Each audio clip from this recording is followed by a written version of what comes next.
So there's a big scrape along here. I'm going to really try to fill that in. See how that wax is starting to melt? That's what you want. And wipe a thin layer of wax on the ski. Really pushing down and working that wax into it. I'll show you two quick methods that you can re-wax your skis or snowboard at home with stuff you probably already have around your house. So there's a question online as to whether you can re-wax your skis or snowboard at home by yourself. Some people say, don't do it, you're just gonna ruin them, you don't know what you're doing, take them in and have them professionally done. And that might be the case if you have a really nice pair of skis and you don't want to ruin them. But if you're somebody like me that has a really old pair of skis from the 90s that are up in your attic, or my son's skis that I paid $30 for on Facebook Marketplace, I'm not taking these in to be professionally re-waxed. I'm gonna do it at home. So let me show you how I re-wax, refinish these skis here in the basement. So all I'm gonna be doing is resurfacing, putting a thin layer of wax over the skis. I'm not gonna be completely rebuilding it or putting a ton of wax on there, just a nice smooth layer to get them back out on the slopes. So method number one is going to be using a candle and a hairdryer, or if you have it, works even better to use a heat gun. So that'll be method number one. And method number two is going to be using some paste wax. So I have a workshop and I use paste wax all the time for resurfacing wood. This works even better. This might not be something you have at home, but since I have it in a workshop, we're going to test this out. But let's first do the candle method. So let's get started. So these are my son's skis. I'll show it on this because it shows up better. These old 90s Rossignol skis are white on the bottom and it might not show up as clear. Now, which candle does make a difference? The official type of wax that you're supposed to use is called PTEX wax for skis. Another good option would be paraffin wax if you have that. This is just some candle found around the house. And if you look, there's some areas that are kind of a dark black and then some areas that are faded. We want to get rid of these faded areas. So what I do is I take a candle and I just rub it on. You want to make a thin layer over the entire ski.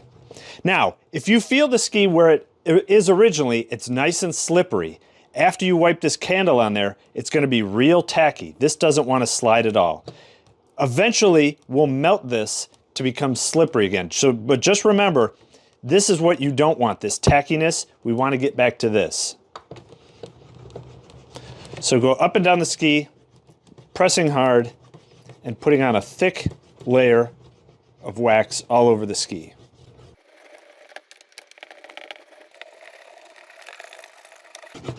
And if you see any cracks or dips or gouges, this is where you can fill that in. So there's a big scrape along here. I'm going to really try to fill that in with the wax. When it melts, it'll smooth that right out. So here's the two skis, and this is kind of the before and after. You can see all the wax that's built up from wiping this candle on there. And you can see all the wax that's come off the edges of this candle. Now, you can use a hairdryer. It's going to take longer to heat that up, but I'm going to use this heat gun because it goes a lot faster. And you can see when I heat this up, it will turn dark and get shiny. See how that wax is starting to melt and liquefy? That's what you want.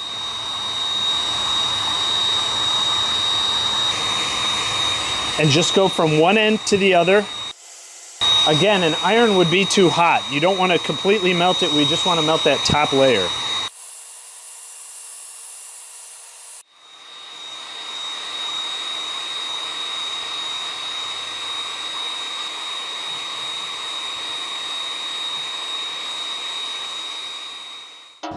Now, once that wax hardens, you can see it's a little bit wrinkly here. Now, you can take a scraper and scrape that top layer off. That works. Just going down, and this is a piece of plexiglass. You could use a piece of metal, but just gently. We're not totally resurfacing everything. We're just filling in the depressions. The next step is you could grab a soft wire brush. So this is like a brass wire brush, and you want to scrape from front to back. So scraping from front to back. The last thing is you use a piece of cloth, like a piece of fleece or felt, and wipe it down And you really want to push hard down with this fleece to really you almost want to push so much that you're slightly melting the wax. That's the force you really want to push down with. So that is option number one. Option number two is something I like even better, because all it requires is paste wax and a piece of cloth. If you've ever used paste wax before, it feels waxy, but it's real soft. You can totally dent it just by pushing it in. So you take a cloth and wipe a thin layer of wax on the ski.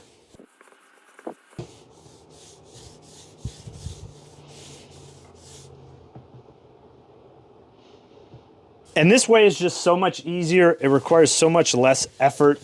It takes 2 minutes to apply it on.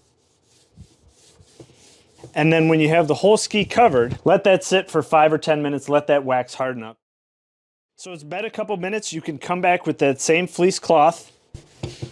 It's not just a light little rubbing, you're really pushing down and working that wax into it.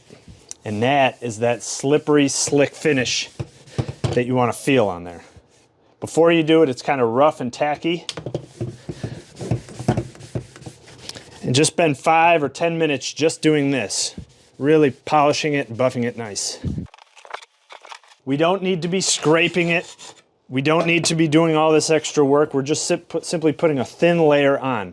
If you want, you can also take that soft wire brush and scrape from tip to toe, from front to back.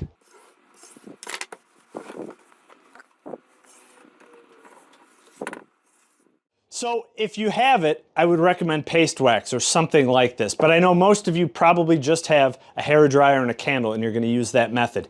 This requires a little bit more work, especially the polishing to get it nice and slippery and smooth. With little kids' skis like this or old skis in your garage, you can't do much harm, but just think of it, you're not redoing the complete wax system on the ski or snowboard. You're just putting a thin layer over top and buffing it till it's nice and smooth and slippery.